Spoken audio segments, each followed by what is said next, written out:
All right, welcome. Another episode of My Life, My Story with my good friend Theresa Haskins Perry. How you doing today? Doing well. How are you? All right. We you here so we can get down to a story that you have about your life, things you've been through, and where you are today. So, how I like to normally start. Where are you from? I'm from Wilson, North Carolina. And can you describe your childhood, how you grew up? Um, I grew up in a large family. It's a lot of us, a lot Okay. of aunts, uncles, cousins. My dad's side of the family is very large too. So I Okay. grew up around a lot of people, a lot of cousins. Had a great support system growing up. My mama was a single parent, and it was just me and my sister for a while till I was 13. Then she had my baby sister. Okay. So three, four women in one house, you can Okay. imagine. But see, when you said cousins and all that, man, you had a fun childhood. Oh Y'all get yeah, together. It's real fun, right? yeah. We had fun. We had fights. We had Okay. all that good stuff. So let's get into what was it like in school for you. Let's go with uh, from middle school on to maybe like 10th grade. Okay, middle school we went to Coon, so Coon Okay. was popping. That was Okay. the time. Matter of fact, my class was the last class that went to Coon for a full year. Okay. So that means all the kids in middle school went to one school, and Coon was the. It was it. That was Gotcha. it. That was it. So Then I go. went to fight. Okay. What's so fine? Okay. And that was the school. Yeah, yeah, that was the place to be. Now, were you popular at school, high school? Yeah, I was very popular. I was very loud. Okay. I played basketball. Okay. I ran. I tried to run track. They thought I could jump hurdles because my legs were long. Found out I couldn't because I'm clumsy. Okay. But very popular in high school. Knew a lot of people, and I think that just came along with my family because Okay. everybody knew my family, and so their cousins and whatever. We just kind of all knew each other. So yeah, I would say I was pretty popular. I was Okay. a fun person. Okay. So at that particular time, would you say emotionally, you were just okay? You was everything was going good for you in life. You was having a good time Oh yeah, with your family. yeah. And were you did you grow up in the church? Well, we went to church. Okay. My Okay. mama made us go to church. I had Okay. an aunt that was really in church. Okay. And even though my mama didn't go to church, they made us go to church. Okay. And so we had to sing in the choir, we had to go to Sunday school. But when you turn 18, you didn't have to sing no more. It was your choice. Okay. Prior to you being 18, wasn't no choice. You Yeah. had to go. You had to be okay. Right. But once you turn 18, you had a choice if you wanted to go on and go to the next choir. Well, most of us hit the door Yeah. Yeah. when we turned 18. So Okay. that's why I say I didn't grow up in church, but I Yeah. went to You went to church. church. Okay. Yeah. And that's how most of us were. Right. Our parents made us go. Some of it we took it in, Yeah. and you don't realize it until after you got older. Okay, it Right. meant something. I would say I had a foundation of who Jesus was. And Okay. that kind of kept me out of a whole lot of stuff though, for real, for real. Okay. So let's get into some of the stuff. Let's get into some of the stuff. Um, would you say right after high school? Would you say how was it right after high school? Because a lot of kids they start finding smelling themselves what they say. Yeah, right after high school, I started wilding. I was wilding for real. I went to college in Raleigh. Okay. That didn't work out. Came back home. I'm just out here free, just flowing, just whatever. Okay. My mama told me I moved out of my mama's house when I was 19 years old because she said two grown people can't live together. I said, you're absolutely right. One of us got to go, so it was me. I moved out when I was 19, and I was just out here wilding, just partying, drinking, smoking, doing whatever I wanted to do. And I got pregnant. 2 months after I moved in my own apartment, I found out I was pregnant. And I was still scared to tell my mama. Yeah. And how was that? Because you're still young, relatively young at that time. How was that finding that out? I was devastated because I didn't want no children. Because I was having fun. Yeah. You think about girls that have babies kind of slow their life down and stuff. So I was kind of devastated. I didn't want no child. And but I ended up like, okay, I'm gonna keep my child. Here we are. We gonna deal with it.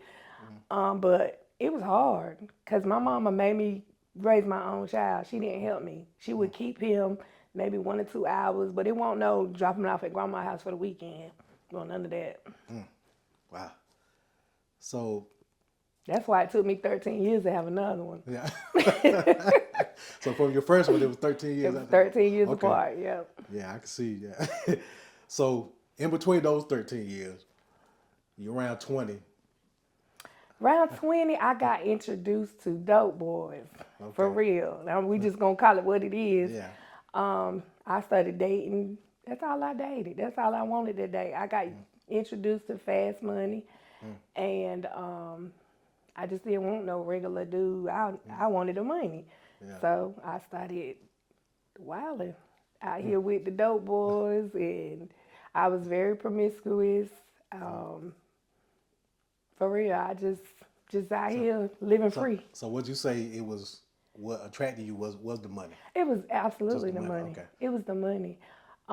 Because growing up, now when I look at it, we were poor, but we didn't know we was poor because we always had what we needed. We always got new clothes. We always had food. I didn't know my mama put the clothes on layaway in July for the school, and then for you know what I'm saying. I didn't know she was doing all that. But when it was time to go to school, we had new clothes. We had new shoes. For Christmas, we got new clothes, new shoes, toys, but I didn't know she was putting everything on layaway. So we didn't know we were poor. Gotcha. But we were poor. I remember playing basketball in the 8th grade. My coach had to buy my shoes. Because my mom was like, girl, I ain't got no money for no basketball shoes. Yeah. So we were poor, but we didn't know we was poor. So when I got introduced to dope boys and they passing that money out, yeah. Now, what is some of the things you saw during that time? That's you don't have to say every little thing, but some of the things that you saw. I saw a lot of disparity amongst people. When you now looking back, you look at this was somebody's mama that was on crack. Yeah. This is somebody's aunt. And this time, that's going real. This time you're talking about around like the 90s, like 92, 93. Right. When it's hard, it's hitting hard out there. Yeah. Okay. But around that time, in Wilson, like it was popping. Yeah. It was popping. Like the drug game was popping. Like it was a lot of money coming through Wilson. And so you saw a lot of police corruption. I saw that. I saw a lot of you get in trouble with the law. If you got money, you can get out of it. It's just a matter of having $30,000, $40,000, $50,000 that you can just give away. Yeah. And if you got it, you can get out of that trouble. Yeah. Whew. Wow. Now, did you yourself get in any trouble? I did. I ended up with 4 felonies. Matter of fact, I'm still embarrassed by that to this day. They had me on the news. They called me a kingpin. What? Because my house had got busted and it was over 2 keys a kilo of cocaine in my house. And so they called me a kingpin. Wow. And I went to jail for 1 day. And them 4 felonies cost me a lot in the next 20 years of my life. Because I couldn't get a job. I couldn't get, not a real job. Yeah. I got an accounting degree, but I couldn't use it because I had those 4 felonies. Wow. We don't think about stuff like that when we young and we out here and we wilding. We don't think about after a while when we get a little older, we want to get a job. Exactly. Now you can't get no job because you got these 4 felonies on your record. Exactly. Now, during that particular time, did you ever feel kind of like stuck, like, man, I can't get out of this? Absolutely. I absolutely felt stuck. Hindsight, looking back, I felt like my life just every day was a cycle of get up, drink, get high, party, go to sleep, get up, drink, get high, party. That's how we did. Yeah. And I absolutely felt stuck. I felt stuck. Like, and then you working a job and you only making $7.15, $7.30 an hour. Yeah, I felt stuck. Now, at that time, when you hanging with dope boys or you on the street, were there people in your family trying to tell you, hey, this ain't the right thing to be doing? Oh, absolutely. Absolutely. I tell everybody that the streets didn't choose me. I chose the streets. I didn't have to be out there. Like my mama had aspirations for me to go to college. I went to college, but it just wasn't for me at that time. So yeah, I remember I got locked up. My daddy wouldn't come and get me out. He said, tell them dope boys to get her out. He wouldn't come and get me. He was disappointed. Yeah. My mama was disappointed because they ain't raised me like that. I just got caught out there, and it was hard to come back. Yeah, and that's understandable because when you're young and things catch your eye, and you know it happens for a lot of us. You know, now at some point in your life, you decided to move from North Carolina. Yep. What inspired that move? I actually I left in '96 and I moved to Virginia, and I got married. Okay. And so I moved to Virginia and I stayed there for 3 years. I kind of just wanted to separate myself. I felt like if I got away from all of this, then maybe I could start afresh. And so that was kind of what the move was, like a fresh start. Gotcha. Got married to a regular guy, you know what I'm saying, trying to live a regular life. And that was hard. Yeah. Because the money not coming. The money not coming. I actually had to go to work. I worked 2 jobs, and I had a little son, and I had to put him in daycare. I mean, all the real life stuff hit me when I moved to Virginia. Okay. But we made it work for a while, but then that didn't work out with the marriage, so I moved back home. Moved back home. Okay, now. Did you come back home and hit the streets running again, or was you? I did. I kind of, when I came back home, it was like, ooh, Sean back. You know what I'm saying? So I'm hanging with my old crowd. You know, same old thing, partying, drinking, playing cards. Like, we had just crazy stuff. You know what I'm saying? Yeah. But, yeah, pretty much the same thing I think I moved back home in May of '99. Okay. And so that lasted for about 6 months, and then that's when I got saved at the end of the year. Okay. So, what you say you got saved? What led to that? Well, honestly, I felt the call. I felt the pull of God, even when I was in Virginia. But I wasn't like, man, that ain't for me. You know what I'm saying? I couldn't go into a church. Every church I went into for almost 2 years, I would cry the whole service. And I remember this lady came up to me in Virginia. She said, baby, if you would just surrender to God, you wouldn't feel so bad. But I would just cry every service. Even when I came back to Wilson, I would still go to church here and there just because I knew I should. Yeah. You know, from growing up. And I would visit and I would cry. And then my homegirl would call me, my friend Rashonda. She had gotten saved and she was in church and she used to try to, you know, talk to me and minister to me and stuff. And I would just cry. Because I felt the pull, but I wasn't ready. I was having fun. Gotcha. Like I was enjoying getting high all day, every day. Because, I mean, you still young at this point. Yeah. You know what I mean? So, you know. Yeah, 29, I'm still young. Yeah. I'm still young. So, when your friend, so she was a preacher? Yeah. Okay. Well, no, she wasn't a preacher at that time. Okay. She had just changed her life. Okay. And so she was just trying to show me like what God had done for her and he could do it for me. And I remember she did her initial sermon on December 31st, 2000. And then she invited me. And it was 11 o'clock service. And I remember I went out the night before. And I kept saying, I got to go to my friend's initial sermon. I don't care what I do tonight. And I did some stuff I hadn't been doing at night. But like, I got to go to this initial sermon in the morning. Because me and some of our friends that we graduated from, we had promised her that we were going to come. So we all went to the initial sermon, and she preached, and then there was an altar call. And it was, for me, it was like, I heard God say, come now. If you don't come now, it's going to be now or never. So I felt like oh, I got to do this. Because if I might don't get this chance again, I might die. Gotcha. Because I done had a lot of brushes with death Yeah. while I'm out there. Exactly. The guns, the shooting and all that kind of stuff. So I'm like, yeah, I got to do this. So I went up there and I got saved, and that changed my life. Wow. Now, I would say everyone, when you're trying to make that transition, it's kind of hard. It's absolutely hard. So what was it like the first few weeks or months when you trying to make the transition from being saved from being a party person to being saved? The first 6 or 7 months, it was exciting. It was fun. I was all in. I'm the type of person, when I do something, I do it 100. I don't half step with nothing. Okay. So going into church, I left the streets and I went and I started running. Church to church service, revivals, whatever it was. Like, I was in there. I was just excited about this change that I really did feel a change in myself. Okay.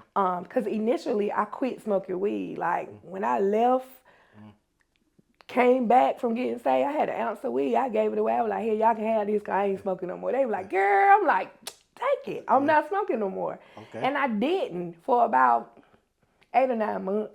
Okay. I fell off though. But you were making the transition though. I absolutely was making the transition. Okay. Now, we talked before that you mentioned how God basically said to you, you need to look inside to make this full transition. Yeah. How would you what was it trying to make that change as far as looking inside, the change that you had to make personally? So initially, like I said, I was on a high, right? But then when the high came down, everything that go up got to come down. So when I came down off that spiritual high, it was like now I had to deal with myself. And God began to show me the things that were in me that was not like him. Like, you can't represent God and your character jacked up. You lying, you cheating, you trifling, you fornicating, you doing all this stuff. So he began to deal with me, about not even loving myself. And I never even looked at it like I didn't love myself, because I've always had this confidence. But God let me know, even with all the confidence you got, you still didn't love yourself. Because if you loved yourself, you wouldn't have gave yourself away the way you did to Tom, Dick, and Harry, pretty much. And so him dealing with me or making me look at myself and the things that I was doing, I had to work on myself. I had to work on, and I can remember times saying, I can't do this too hard. I might well go back to the street because I ain't going to be able to do this. Yeah. Because I like to party, I like to dance. And I remember telling my pastor, like, I can't promise you I won't go to another party because I like to dance. Yeah. So, I'm like, I don't know if this church thing for me. And she was like, I don't care what you do on Saturday night, you come to church. She said, because it's not the church service or the church people that's going to change you. It's the word of God. The more you continue to hear the word of God, continue to read it and study, it's going to change you from the inside. And that's absolutely what it did. Wow. Now, when, people start to change and they stop hanging with friends and start doing different things, people start to wonder, is this real? So did you feel any guilt or shame or wondering if people believe that you was changing? Absolutely. Like, there were always people, like my core group of friends knew that I had changed because I wasn't hanging out with them no more. I wasn't doing the things. I completely had to separate myself. When the Bible tells you to separate yourself, be ye separated, I had to, because if I didn't, I would continue doing what I was doing. They knew I loved them, and it wasn't like I'm no better than nobody, but for this journey that I'm on, I had to separate myself. And they knew that. But then there were people that I grew up with, people in the town, like, oh, she ain't changed. Yeah. She's still the same person. You know what I'm saying? Because all they knew is what they knew of the past. Gotcha. They didn't really know the other side of me. But even in the midst of that, I'm still dealing with myself. Like, I had 2 kids while I was in church, while I was saved. Okay. So, Papa, she about to be saying, what you doing having babies? Yeah. You know what I'm Yeah, saying? that's how people think. Yeah. Exactly, but I'm still dealing with my own self, even in that. Yeah. Still trying to learn how to get my flesh under subjection and to not feel like I need a man Yeah. all the time. Gotcha. And that's a struggle for a single woman in church. It's a big struggle. And one of the things also, people, they don't say, they expect when you say I'm saved, everything to stop right then and I'm this person from now on. It don't work like It that. don't work like that. So that's almost impossible. It's a It transition. does. It It's a does not like. Now God can do it, Yeah. because I remember He delivered me from smoking cigarettes just Okay. like Yeah. that. Yeah. Because I asked Him, I kept saying, now everybody keeps saying, you this great God, you this powerful God, you can do this. This how I talk to God. Yeah. You can do this. I'ma need you to deliver me from these cigarettes. Because I'm tired of going to church shouting. I know these people smell the smoke in my hair Yeah. when I'm dancing. And I know they smell it on my clothes. So I'm going to need you to deliver me. I had 10 Lucy's. I never forget. I said, I ain't buying no more cigarettes. I had 10 Lucy's. It was a New Year's Eve service. I said, I'm going to smoke all 10 of them Lucy's before I went to church at 12 o'clock. And I said, I ain't smoking no more. And I said, God, if you be God, you're going to have to do this for me. And I can't go through the withdrawals. I can't do the gum. I can't do none of that. And He did it for me. And I ain't smoked a cigarette since that night. So I know He can do it like that. Gotcha. But most of the times you have to go through things. We go through things because then we learn who we are. We learn the strength that we have when He take us through things. Wow. How has your faith grown since your early days when you went before, when you first transitioned? How have your faith grown from then to now? Oh, tremendously. Because like I said, God take you through things, trials and tribulation, and it grows your faith.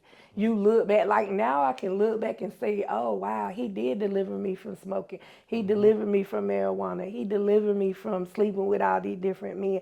So I know He real.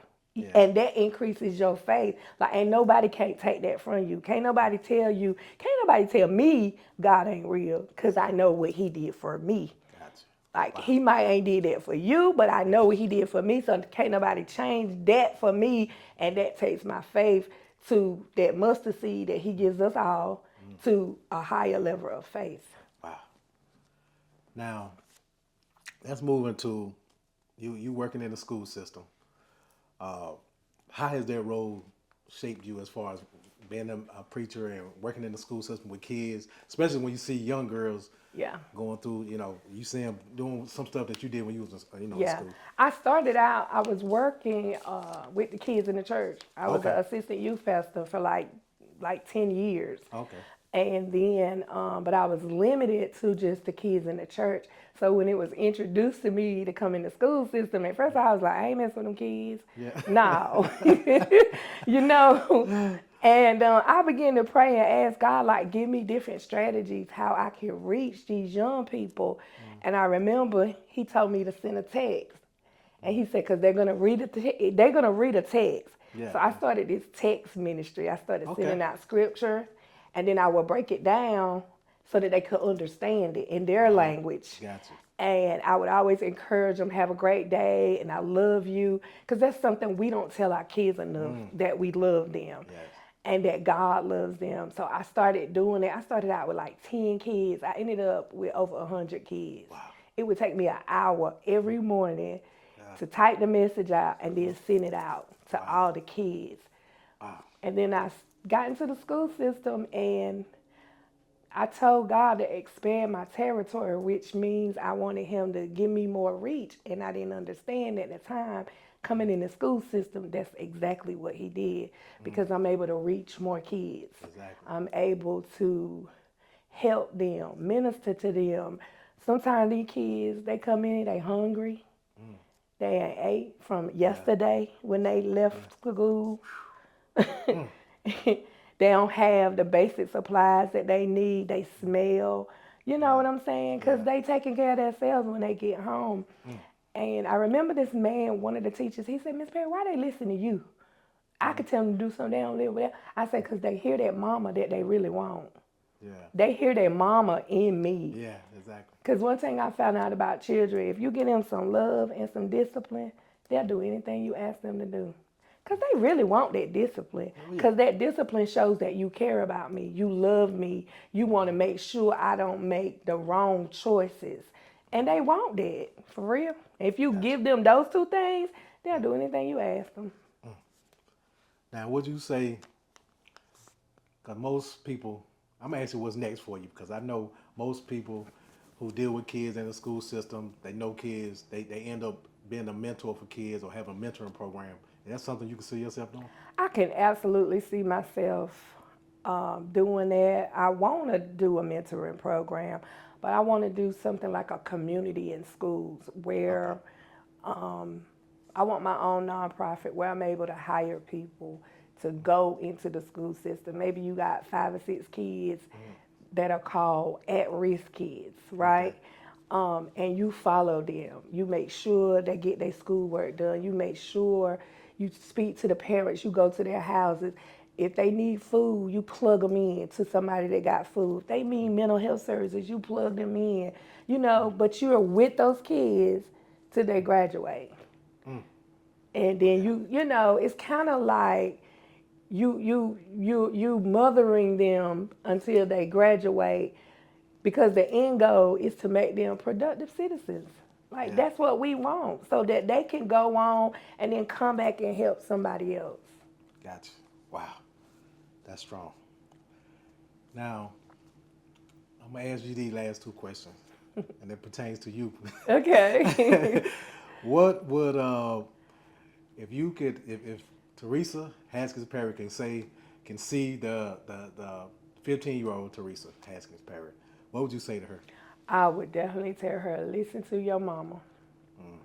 Listen to your mama and go to school.